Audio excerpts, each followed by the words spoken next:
Hello दोस्तों, चलिए आज की कहानी को शुरू करते हैं। एक बार की बात है, एक अमीर व्यापारी की यहाँ पर चोरी हो गई। बहुत तलाश करने के बावजूद उसका सामान नहीं मिला और ना ही चोर का कोई पता चला। तो वह अमीर व्यापारी शहर के काजी के पास पहुंचा और उसे चोरी के बारे में बताया। सब कुछ सुनने के बाद काजी ने व्यापारी के सारे नौकरों और मित्रों को बुलाया। जब सब उसके सामने पहुंच गए तो काजी ने सबको एक एक छड़ी दे दी। सभी छड़ियां आपस में बराबर थी, ना कोई छोटी थी और ना ही कोई बड़ी थी। सभी को छड़ी देने के बाद काजी बोला कि इन छड़ियों को आप अपने अपने घर पर ले जाएं और कल सुबह वापस लेकर आएं।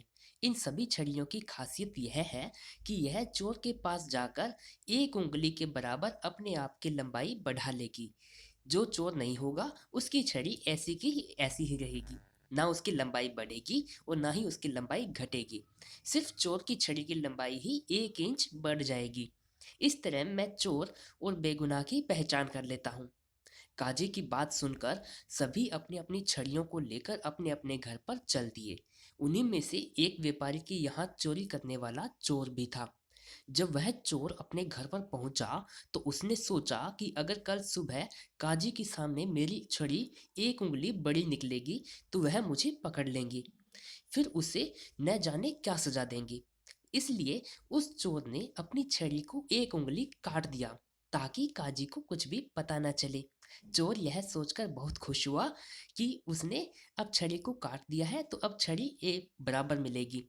इसलिए उसने घिस घिस कर ऐसा ही कर दिया उस छड़ी को ताकि पता ना चले कि वह छड़ी काटी गई थी। अपनी इस चालाकी पर चोर बहुत ज्यादा खुश हो गया था और खुशी खुशी में वो चादर तान कर आराम से सो गया था।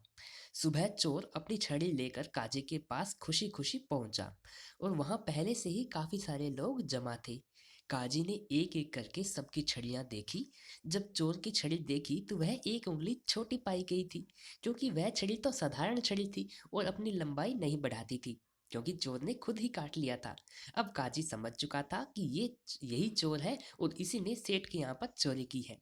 तो काजी ने उस चोर को तुरंत तुरंत पकड़ लिया और फिर उससे उस व्यापारी का सारा माल वापस निकलवा लिया और उस चोर को जेल में भेज दिया।